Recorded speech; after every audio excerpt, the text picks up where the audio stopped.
Today we're going to look at another type of factoring called difference of squares.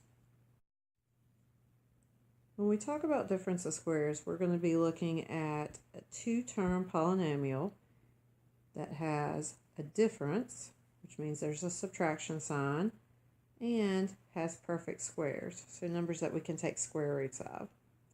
When we look at the answers, each set of parentheses is going to have the same terms, but they're going to have different signs. So notice this is a minus and the second one's a plus. Or you can write it the other direction with the plus first and then the minus. The order is not going to matter. So there are 5 questions you're going to have to ask yourself to figure out if you can factor using difference of squares. The first one is there a greatest common factor? If there is, you're going to have to factor that out before you can factor with difference of squares.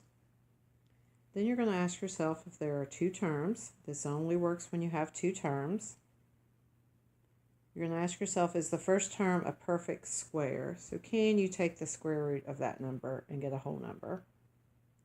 Same question for number 4, only this time we're talking about the last term.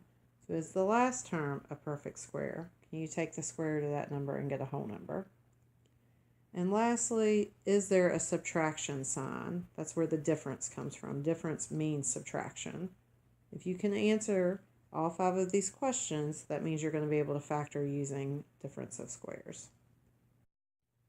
So let's look at some examples. So example 1 says that we want to factor x squared minus 25. So first off, there's 2 terms, which always has to be true. There's a subtraction sign. So then we're just going to say, well, can we take the square root of each term? And we can. So when we write our answer, we're just going to write 2 sets of parentheses.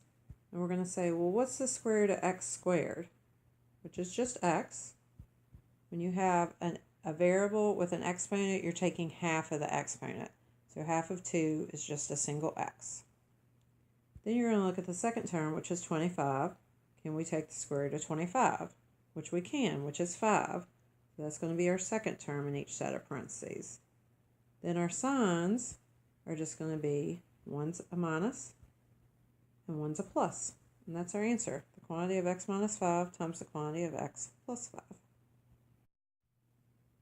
Okay, example 2, factor x squared minus 100. So once again, we have 2 terms. We have a subtraction sign, and we have 2 numbers that we can take square roots of. So we're going to write our answer with 2 sets of parentheses.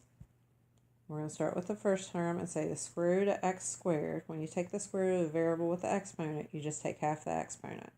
So the square root of x squared is just x. So that's the first term in each set of parentheses. Then you're going to look at the second term, and say the square root of 100, which is 10. So that's the second term in each set of parentheses. Then you're just going to have one as a minus and one as a plus. And that's your answer. So example 3, same type of problem, factor 16x squared minus 9. So once again, we need to look and see if we have 2 terms, which we do. We need to see if it's a difference, which means subtraction, which it is. And then we have to look and see if they're perfect squares, which they are. So our answer is just going to be 2 sets of parentheses. Look at your first term. Now notice this time we have a number in front of that variable with that exponent. So we'll start with the square root of 16, which is 4. And then the square root of x squared is just x. So 4x is your first term. Your second term up here is 9. So the square root of 9 is 3. So that's the second term in each set of parentheses. And you're going to have one as a minus and one as a plus. That's your final answer.